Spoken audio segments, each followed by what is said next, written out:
क्या है ये Myanmar has become a hotspot for cyber scams. Criminal networks are running vast scam centers. World's most infamous cybercrime in Myanmar. 500 who fled that cybercrime hub in Myanmar. ये कोई 100, 200, 500 जामतारा की बात मैं नहीं कर रहा हूँ। आज के पार को लोग पूरी तरीके से साइबर क्रिमिनल्स का अड्डा मानते हैं। आपके शरीर पर कोई ऐसा हिस्सा बचा नहीं है जहां आपको यातना ना दी गई हो।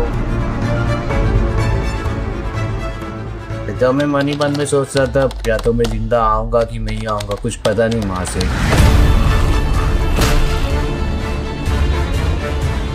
ये मैं इसको सिर्फ स्कैम ऑफ मनी नहीं बोलता, स्कैम ऑफ लाइफ भी बोलता हूँ। एक्चुअली म्यांमार में मिलिट्री ही राज करती है और ये मिलिट्री चाइनीज के पास भी चुकी है। और इस जगह के ऊपर जितने भी ये लेविस ऑफिसेज हैं, इनके जो बॉसेस हैं वो सारे के सारे चाइनीज हैं। वहाँ पे दो तरीके के स्कैम चलते हैं, एक होता है क्रिप्टो का स्कैम और एक होता है बेटिंग का स्कैम। एक लंबे इन्वेस्टिगेशन प्रोसेस के बाद जब इस मेजर को एनालाइज किया गया तो पाया गया कि जो व्यक्ति फाइनली मैंने पीसी लिया है तो एक चाइनीज नेशनल है और एक बड़े माफिया गैंग का मेंबर है। वो चाइनीज इतने बुरे हैं कि लड़कियों के साथ जबरदस्ती करे जाते हैं, सबके सामने कपड़े निकाल के उनका फिजिकल अब्यूज़ किया जाता है, उनको सेक्सुअल हरासमेंट किया जाता है। अब दुनिया के अंदर म्यांमार ही सिर्फ एक ऐसी कंट्री नहीं है जहाँ पर ऐसे स्कैम होते हैं। इसके अलावा लाओस, कंबोडिया और दुबई जैसी कंट्रीज भी हैं जिनके अंदर बहुत बड़े लेवल के ऊपर ऑर्गेनाइज्ड साइबर क्राइम होते हैं। एक बार आप उस नर्क में गए तो फिर ईश्वर के भरोसे ही वापस आ गए।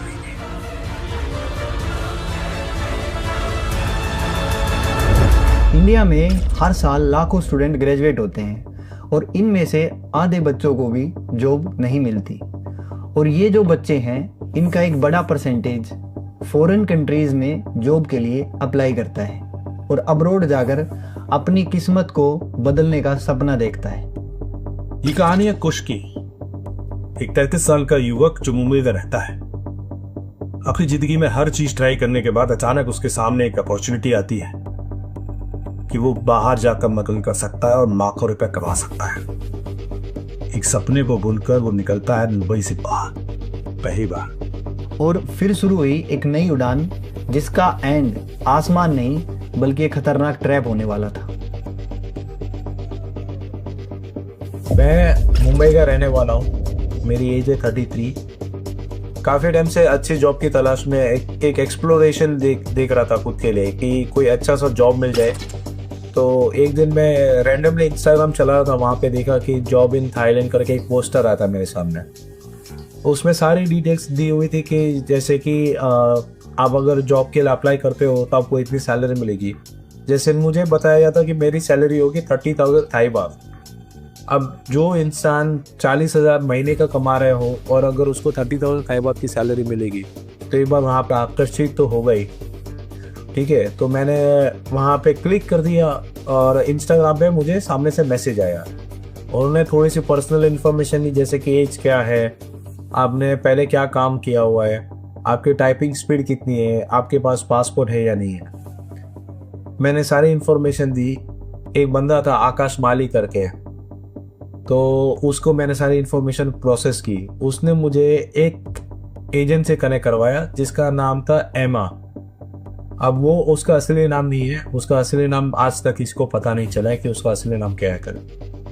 उन्होंने मेरा इंटरव्यू स्केड्यूल कराया, 3 राउंड इंटरव्यू के करवाए। पहला बेसिक HR राउंड था, फिर उसके बाद हमारा एक जो टीम के लिए काम करते थे उसके मैनेजर से इंटरव्यू करवाया और एक फिर बॉस के साथ इंटरव्यू करवाया। उसके अलावा 2 असेसमेंट ली गई जो कि आइल्स लेवल की असेसमेंट थी। कुश के साथ जितने भी बाकी लोग गए वो या तो इंजीनियर थे या अच्छी प्रोफेशनल डिग्री लेकर बैठे थे, मैनेजमेंट ग्रेजुएट थे। इनको आसानी से बेवकूफ नहीं बनाया जा सकता। अब जिस कंपनी ने कुश को हायर किया था उनका हायरिंग मेथड बिल्कुल प्रोफेशनल था। Proper video interview, proper HR rounds और हर डॉक्यूमेंटेशन एक जेन्युइन कंपनी की तरह था। इसी वजह से कुश को या फिर मैं कहूँ किसी को भी उनके ऊपर शक ही नहीं हो सकता। फिर मैंने उनको पूछा, 3-4 सवाल मेरे इनसे पूछे कि ऑफिस कैसा है, क्या है। तो उन्होंने मुझे वीडियोस वगैरह भेजे कि ऐसे ऑफिस है, खाने का ऐसा है, आपको इंडियन खाना मिल जाएगा, सब कुछ उसने फोटोज भेजे मुझे। तो एक तरीके से थोड़ा सा सेटिस्फेक्शन हुआ। दूसरा मैंने उनको सवाल पूछा कि भाई बाकी यहाँ पे एजेंट जो फ्रॉड करते हैं तो हमें कुछ पैसे देने या नहीं देने जॉब अप्लाई करने के? ये आपसे कोई चार्ज नहीं लेती, ना ही कोई फ्लाइट का चार्ज लेती हैं, ना ही कोई वीज़ा का चार्ज लेती हैं, बल्कि ये आपको कुछ एडवांस के तौर पे पैसा भी देती हैं, क्योंकि इनको आपके साथ पैसों का फ्रॉड नहीं करना, इनको तो आपसे लोगों के साथ पैसों का फ्रॉड करवाना है। और इसीलिए मैं इसको सिर्फ स्कैम ऑफ मनी नहीं बोलता, स्कैम ऑफ लाइफ भी बोलता हूँ। 8 तारीख को फ्लाइट में बैठा, रात को 9 तारीख को वहाँ पे पहुंचे। 9 तारीख को हमें बताया गया था कि आपका एक वीडियो लेके भेजो कि आप कहाँ पे खड़े हो।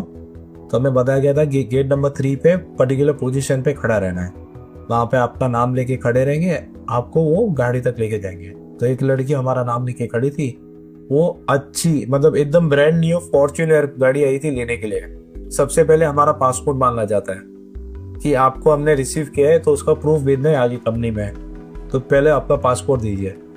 पासपोर्ट वो लोग रख देते अपने पास ही। और जब आपको एयरपोर्ट से आपके होटल की तरफ ले जाया जाता है तो ये रास्ते में आपसे आपका पासपोर्ट सिक्योरिटी पर्पजेज़ के लिए ले लेते हैं, क्योंकि ये बात आप भी जानते हैं और वो भी जानते हैं, आपका पासपोर्ट आपके पास अगर नहीं होगा तो आपका अपनी कंट्री में वापस आना लगभग नामुमकिन है।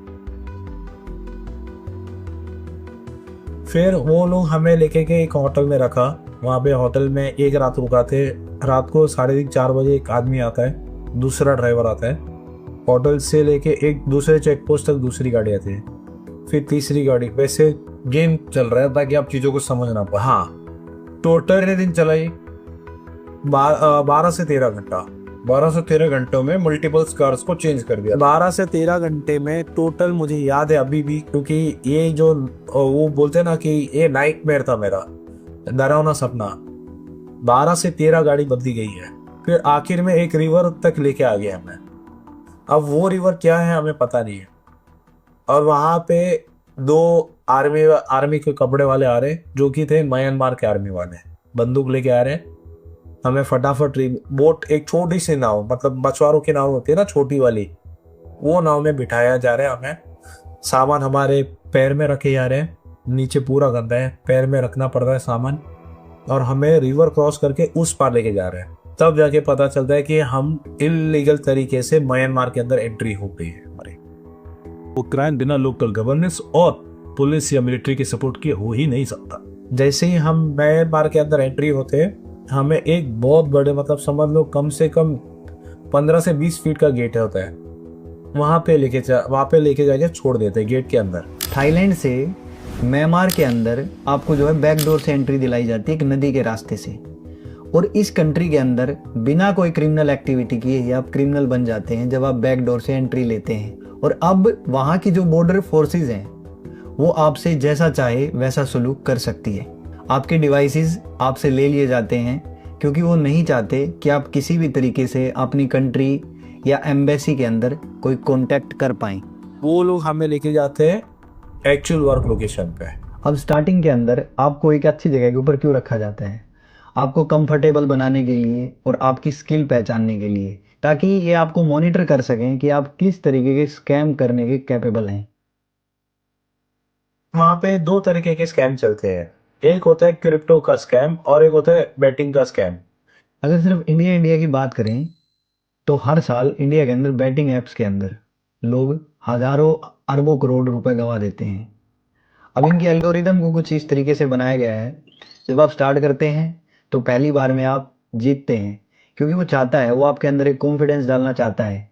फिर उसके बाद में आप कॉन्टिन्यूसली हारते हैं, और जैसे ही आप इस गेम को छोड़ने वाले होते हैं ये फिर से आपको जिता देता है। और इसी तरीके से इसकी जो एल्गोरिदम है वो काम करती है, और आप जब तक इस गेम को खेलते रहते हैं जब तक आप अपना सब कुछ नहीं गंवा देते। हमें क्या करना होता है कि हमें एक वेबसाइट दी जाती है .com करके, ये यूएस की रियल एस्टेट की वेबसाइट है। वहाँ पे कैसा रहता है कि आप पर्टिकुलर एरिया, जैसे मैं मुंबई का हूँ तो मैं मुंबई मलाड डालूंगा तो वहाँ पे जितने घर हैं उनके एड्रेसेस आ जाएंगे zillow.com पे, वैसे यूएस के एड्रेसेस आ जाएंगे। फिर एड्रेस को कॉपी करके हमें डालना पड़ता है कॉम करके एक वेबसाइट है, वो एड्रेस वहाँ पे आप कॉपी पेस्ट करोगे तो वो जो घर है पर्टिकुलर उनके कितने मालिक है वो मालिक की डिटेल्स आ जाएगी। फिर हमें बोला जाता था उसमें से फिल्टर करो जिनकी एज 50 साल के ऊपर है और 75 साल के नीचे है, ये हमारे टारगेटेड ऑडियंस रहते थे। फिर उनको कैसे फंसाते थे आप लोग? फिर क्या होता था कि एक वे टू एसएमएस करके एक वेबसाइट है, वहां से फ्री में मैसेजेस आते हैं। तो वहां से वो इन नंबर को मैसेजेस किए जाते थे। पहली बात तो हमें एक फीमेल बन के बात करनी होती थी। अच्छा, क्योंकि हमारा टारगेट थे मेल कस्टमर्स, आदमी थे, तो हमें एज अ फीमेल बात करनी होती थी। तो हमारा जो टैबलेट था कि आज मैं बहुत लो फील कर रही हूँ, मेरा रिसेंटली डाइवोर्स हुआ है, क्या कोई मुझे सजेशन दे सकता है। आपको ऐसा मैसेज, हमें ऐसा मैसेज भेजना पड़ते थे 800 नंबर को दिन के। उसमें से जो रिप्लाई आते थे उसमें थोड़ी और बातें होती थी, मतलब रिप्लाई ऐसे आते थे कि क्यों इतना लो फील कर रहे हो, क्या आप अकेले हो। तो हम रिप्लाई करते थे, अच्छा वो आपने मुझे रिप्लाई किया, आप बहुत ही प्यारे हो कि आपने इतना इनिशिएटिव लिया कि आप पूछो करके। फिर और वहाँ से छोटी बातें होती थी। फिर जैसे ही हमें बोला जाता था उनके पास से उनका व्हाट्सएप नंबर लीजिए, जैसे ही वो व्हाट्सएप नंबर आ जाता था हमारे पास, वो हमें हमारे चाइनीज टीम लीडर को देना पड़ता था। और इस जगह के ऊपर जितने भी ये लेविस ऑफिसेज हैं, इनके जो बॉसेस हैं वो सारे के सारे चाइनीज हैं। और चाइनीज के जो बंदे हैं वो चैट करने में इतने प्रोफेशनल है कि आपको जरा भी भनक भी नहीं होगी कि आपके साथ कोई आदमी चैट कर रहा है, आपको ऐसे लगे कि वो औरत ही चैट कर रही है। पूरी दुनिया की क्रिप्टो की जो मार्केट है वो लगभग 3.2 ट्रिलियन डॉलर है, और इसीलिए लोग जो है इसमें आए दिन पैसा इन्वेस्ट करते हैं। कभी किसी को अच्छा प्रॉफिट होता है तो कभी किसी को अच्छा नुकसान होता है। लेकिन अगर क्रिप्टो स्कैम की बात की जाए तो इसमें सबसे पहले जब भी स्कैमर आपसे कनेक्ट होता है तो वो एज ए मेंटर आपको गाइडेंस देता है। वो एक फेक वेबसाइट जो कि क्रिप्टो बेस्ड होती है उसके ऊपर आपको रिडायरेक्ट कराता है, और स्टार्टिंग के अंदर आपको एक अच्छा मुनाफा भी देता है, और उस पैसे को जो है आप विड्रॉ भी कर लेते हैं। कुछ टाइम के बाद आपका इन्वेस्टमेंट जब इसके अंदर बढ़ता चला जाता है तो ये लोग जो है वेबसाइट को डाउन कर देते हैं, और इसके साथ ही आपका जितना भी क्रिप्टो मनी है वो सब चला जाता है। अक्सर क्रिमिनल एक वॉलेट से पैसा सैकड़ों वॉलेट्स में ट्रांसफर कर देता है। इस प्रोसेस को टम्बलर बोलता है, कि पैसे की टम्बलिंग करना। फिर 100 वॉलेट से पैसा दूसरे डिफरेंट 100 वॉलेट्स में जाता और मल्टीपल लेयर्स क्रिएट की जाती। ये एक ही टाइम पर ही होना, अलग अलग टाइम पर होता। सिंक्रोनाइज ये होता, एसिंक्रोनस होता। इसमें कई सारे ऐसे वॉलेट्स भी मिक्स कर दिए जाते हैं जिसमें गेमिंग करेंसीज का पैसा होता। तो ऐसे में आप कंफ्यूज हो सकते हैं कि शायद ये गेमिंग का पैसा है। फिर इस पैसे को आइडेंटिफाई करके अलग निकाला जाता है और इवेंचुअली 6 या 7 ईयर के बाद पैसा किसी ऐसे वॉलेट पर डाला जाता है जहां से ही किसी एक्सचेंज के थ्रू पैसा रियल करेंसी में कन्वर्ट कर दिया जाए। जब सारे क्रिप्टो वैलेट्स की इन्वेस्टिगेशन की गई तब पता चला कि मल्टीपल वैलेट से बहुत सारे USDT अमाउंट्स को रीराउट करके एक ही वैलेट के अंदर भेजा गया। एक लंबे इन्वेस्टिगेशन प्रोसेस के बाद जब इस मेजर को एनालाइज किया गया तो पाया गया कि जो व्यक्ति फाइनली बेनिफिशियरी है वो तो एक चाइनीज नेशनल है और एक बड़े माफिया गैंग का मेंबर है। जिस जगह आप गए थे उसका नाम केके पार्क है। केके पार्क 2019-20 के आसपास नया बड़ी एरिया में वही नदी के किनारे थाईलैंड और म्यांमार का बॉर्डर है। ये वो एरिया है जहां पर कई सारे डिस्प्यूटेड लैंड्स हैं। क्लैरिटी नहीं है कि उसकी कंट्रोल म्यांमार के पास हो या थाईलैंड के पास। केके पार्क इतना बड़ा है कि एक शहर जितना बड़ा है। कमाल की बात है कि अपने आप में एक पूरी सिटी है। यहाँ पर हॉस्पिटल्स हैं, कॉलेजेस हैं, रेजिडेंशियल एरियाज हैं, कॉम्प्लेक्सेस हैं, बिजनेस हाउसेस हैं। इतना बड़ा इकोसिस्टम बिना किसी लोकल गवर्नमेंट के सपोर्ट नहीं हो सकता। जाहिर सी बात है कि इलीगली आंशिक तौर पर कहीं ना कहीं Myanmar security forces, border security forces या तो अपनी आंखें बंद किए रहे या उनके सपोर्ट के साथ ये रेड एक बड़े से केके पार्क में 6 सब पार्क है। एक पार्क के अंदर 30 कंपनियां हैं और हर कंपनी का ऑन एन एवरेज एक महीने का 15 मिलियन डॉलर का रेवेन्यू है। 15 मिलियन यूएस डॉलर का रेवेन्यू है। केके पार्क की कहानी दरअसल 2013 में शुरू हुई थी, जो बेल्ट रोड इनिशिएटिव गवर्नमेंट का था, जहां पर वो एक टैक्स फ्री जोन क्रिएट करना चाहते थे इंटरनेशनल ट्रेडिंग के लिए, जो बॉर्डर ट्रेडिंग है उसके लिए, ताकि कोई भी ऐसा कंटेनर, कोई भी ऐसा माल जो दूसरे देशों को भी जाना है उस देश के अंदर है, वो उस एरिया के थ्रू वो हो जाए और बिजनेसेस वहाँ आए, कंपनीज वहाँ ऑफिसेस सेटअप करें, जैसा कि दुबई में होता है, जैसा कि सिंगापुर में होता है। उस उद्देश्य के संग केके पार्क सेटअप किया जा रहा था।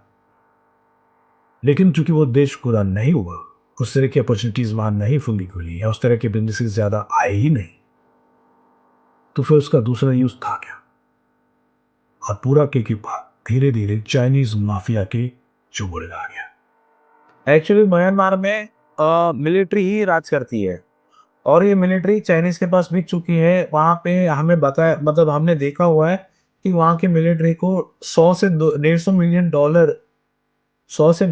डॉलर एक एक महीने का उनको दिया जाता है, ताकि वो केके पार्क को गार्ड कर सके, केके पार्क के अंदर के आदमी को बाहर ना जाने दे पाए। अगर रास्ते में भी कोई इंडियंस दिख जाता है या कोई भी फॉरेनर दिख जाता है, वो सीधा उनको वहां से पकड़ के केके पार्क के अंदर फेंक देते थे। देखिए, एक बार आप भरोसा करके वहां पहुंचे तो फिर आपकी कोई मदद नहीं कर सकता, क्योंकि फिर आपके पास कोई लाइट ही नहीं है, क्योंकि उस देश के कानून के हिसाब से आप इलीगली वहां हैं, क्योंकि उस कंपनी ने उस देश की सरकार को भी भरोसा नहीं दिलाया कि आप जॉब करने आए हैं, या पकड़े भी गए तो वहां भी जेल ही जाएंगे। आप किसी से मदद नहीं ले पाएंगे, आप भागते फिरेंगे, और यदि आपका पासपोर्ट भी उन्होंने फाड़ दिया तो आप भारतीय दूतावास भी नहीं जाते, और हो सकता है जब आपको निकलने ही लाते सिचुएशन ऐसी हो कि आप जेब में ही हो, तो फिर आपके पास सरेंडर करने के अलावा ये ऑप्शन नहीं रहता। अब दुनिया के अंदर म्यांमार ही सिर्फ एक ऐसी कंट्री नहीं है जहाँ पर ऐसे स्कैम होते हैं। इसके अलावा लाओस, कंबोडिया और दुबई जैसी कंट्रीज भी हैं जिनके अंदर बहुत बड़े लेवल के ऊपर ऑर्गेनाइज्ड साइबर क्राइम होते हैं। और सपोज आप जैसे केके पार्क गए, वहां आप काम नहीं करते, आपने मना कर दिया काम करने के लिए, तो क्या करते थे उस कंडीशन में? जलती हुई सिगरेट से हमें जलाया जाता है। अगर आप मेरे हाथ पे देखोगे, यहाँ पे ये सारे स्पॉट्स है, यहाँ यहाँ यहाँ यहाँ यहाँ यहाँ यहाँ यहाँ, ये सारे सिगरेट्स, जली हुई सिगरेट्स, पूरा पैर भरा हुआ है, चेस्ट पे है, बैक पे है, सारी जगह पे आपको जली हुई सिगरेट से जलाया जाता है। मैंने कोशिश करी थी भागने की, जिस दिन मैं भागने की कोशिश कर रहा था, उन लोगों ने मुझे गेट के ऊपर पकड़ लिया था। गेट के पे पकड़ने के बाद उन्होंने मुझे 8 दिन के लिए जेल के अंदर बंद किया गया था। खाने के नाम पे कच्चे चावल दिए जाते थे, वो भी एक कटोरी छोटी वाली, पूरे दिन में एक बार। और पानी, आपको जो वॉशरूम के लिए पानी यूज होता है, टॉयलेट के लिए पानी यूज होता है, आपको पीना भी वही है, और अगर आपको टॉयलेट आते है तो वह करना भी वही है। मतलब अगर आपको सपोज फ्रेश होना है, वहाँ ही करना है, तो वहीं करके वहीं सो।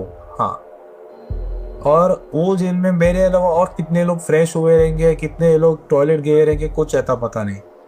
अगर कोई काम नहीं करता है तो उसको इसके अलावा और क्या क्या टॉर्चर किया जाता है?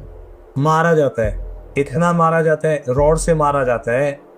बाद में वो जहाँ यहाँ पे मानो इंडियन पुलिस वाले वो एक इलेक्ट्रिक वाला डिवाइस लेते हैं जो करंट देता है, उसे करंट दिया जाता है। यहाँ पे करंट दिया जाता है, यहाँ पे करंट दिया जाता है, यहाँ पे करंट दिया जाता है। तो कुछ क्या इसमें लड़के जा रहे हैं, लड़कियां भी जाती हैं? वो चाइनीज इतने बुरे हैं कि लड़कियों के साथ जबरदस्ती करे जाते हैं, सबके सामने कपड़े निकाल के उनका फिजिकल अब्यूज किया जाता है, उनको सेक्सुअल हरासमेंट किया जाता है, और लड़कियों को सरेंडर होने के अलावा और कोई ऑप्शन नहीं रहता है। अगर आप नॉन स्टॉप 3 या 4 महीने तक अगर आप काम नहीं कर पाते हो, परफॉर्मेंस नहीं दे पाते हो, तो आपके ऑर्गन्स निकाल दिए जाते हैं, जैसे किडनी हो गया, आंखें निकाल दी जाती। ये 2 चीज़ वहाँ पे रेगुलर होता था। अब के पार्क जैसी जगह में लोगों को 17-17 घंटे काम करना पड़ता है। और यहाँ पे सिर्फ काम करने से मतलब नहीं है, आपको जो टारगेट दिया है अगर वो टारगेट आपने अचीव नहीं किया तो आपके काम को जीरो माना जाता है। उसके बाद आपको पीटा भी जाता है, आपको सजा के तौर के ऊपर जेल में भी बंद किया जाता है, आपको ह्यूमन ट्रैफिकिंग के अंदर 3 से 4 हज़ार डॉलर के अंदर बेच भी दिया जाता है।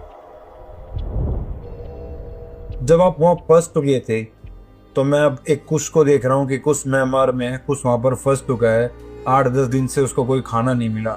और अब मैं जिस कुश से बात कर रहा हूँ वो इंडिया में बैठा है। तो वो वहाँ से यहाँ तक की आपकी जर्नी कैसे, मतलब कैसे, ये एक लक था आपका या कोई कोइंसिडेंट था? सरकार की तो थी पहल, सरकार की पहल से आप यहाँ तक आए, बिना सरकार के अप्रोच के आप नहीं आ सकते। तो एक बार वो बताइए सब चीजें। 22 अक्टूबर 2025 वहाँ पे के पार्क में होती है सबसे बड़ी रेड, और वो रेड में गेट खुल जाते हैं सबके लिए। वहाँ पे बाहर के साइड हमारी इंडियन एम्बेसी रुकी हुई है हमें मदद करने के लिए। इंडियन एम्बेसी को अंदर आना है, कोई भी एम्बेसी को अंदर आना अलाउड नहीं था, वो सिर्फ बाहर जो आ रहे थे उनको ही हेल्प कर सकते थे। तो जैसे गेट खुले लोग पागलों की तरह भागे, कपड़े या कुछ भी, मतलब अपना कोई भी सामान लिए, सिर्फ पासपोर्ट ले लेके भाग रहे थे गेट के बाहर। जैसे गेट के बाहर भाग रहे थे, मिलिट्री ने पूरी कोशिश करी थी रोकने के लिए, जो कि म्यांमार की मिलिट्री है, पर लोगों ने उनको भी साइड करके जैसे तैसे करके गेट से बाहर निकले। वहाँ पे गोली भी चली है हमारे इंडियन, जैसे हमें पता चला है कि 19 से 20 इंडियंस भी मारे गए गोलीबारी में। जितने लोग इंडियन एम्बेसी के पास पहुंच पा रहे थे, इंडियन एम्बेसी ने बहुत ही अच्छा सा इनिशिएटिव लिया था हमें रेस्क्यू करने का। पहले हमें एक मिलिट्री कैंप में लेके गए जो सेफ था, वहाँ पे हमें रखा। वहाँ पे हमारे पास से सारे हमारी इंफॉर्मेशन ली गई। जिनके पास पासपोर्ट थे उनका इमिग्रेशन वगैरह क्लियर करवाया पहले, ताकि वो हमें इजीली इंडिया लेके आ सके। जिसके पास पासपोर्ट नहीं थे उनका वाइट पासपोर्ट बनाने का एप्लीकेशन स्टार्ट किया, टेम्परेरी पासपोर्ट जो बोला जाता है। और उन्होंने क्या किया कि उन्होंने हमारे इंडिया में जो एम्बेसी है उनको कनेक्ट करके दिया। इंडिया से ऑफिशियल्स आए, उन्होंने फास्ट ट्रैक पे ये किया, एप्लीकेशन प्रोसेस करना स्टार्ट किया। और फर्स्ट रेस्क्यू हुआ था 6 तारीख को, 6 नवंबर को। सारे लोग को पहले जमा किए गए एक जगह पे। सेकेंड फ्लाइट थी 10 नवंबर को, जिस पे मैं आया हूँ। और इंडियन आर्मी का प्लेन आया था हमें लेने के लिए थाईलैंड के अंदर।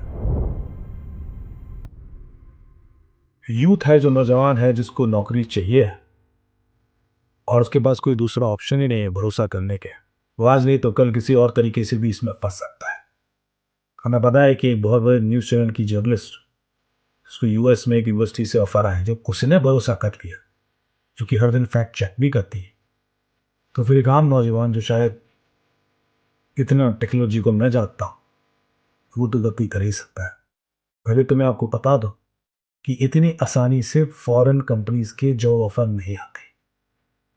यदि आपको कोई फॉरेन कंपनी जॉब ऑफर दे ही रही है, और वो भी सिर्फ लिंक्डइन पर आपको ढूंढ के या सोशल मीडिया पर, तो तुरंत सचेत हो जाए, 99% ही फेक होगा, किसी को नहीं आता। क्योंकि हर देश की जो पहली प्रायोरिटी होती है अपने खुद के लोगों को जोड़ते हैं। और आज जिस तरह से माहौल आप देख रहे हैं, चाहे वो यूएस हो, यूके हो, इमिग्रेंट्स को जॉब इतनी आसानी से नहीं कर रही। तो ऐसी क्या खूबी है आपने कि वो आपको वहां ले जाना चाह रहा है, जब आप एक्सपीरियंस भी नहीं है, जब आप कोई बहुत बड़ा टैलेंट भी नहीं है, तो कुछ ना कुछ तो गड़बड़ हो सकता। आपको जॉब क्या दी जा रही है, जनरल मैनेजर, ऑपरेशन मैनेजर, ये तो वहां भी मिल जाएंगे ना। इसमें कोई ऐसी खास टैलेंट की जरूरत नहीं। थोड़ा सचेत होता है, कुछ तो गड़बड़। ये कुछ रेड फ्लैग है। ये नहीं कह रहा कि 100% ही फ्रॉड, लेकिन 99% की तो है गारंटी। और लास्ट में यही कहना चाहूँगा कि साइबर क्राइम की इस दुनिया में आपकी अवेयरनेस ही आपको साइबर क्राइम से बचा सकती है। जय हिंद, जय भारत।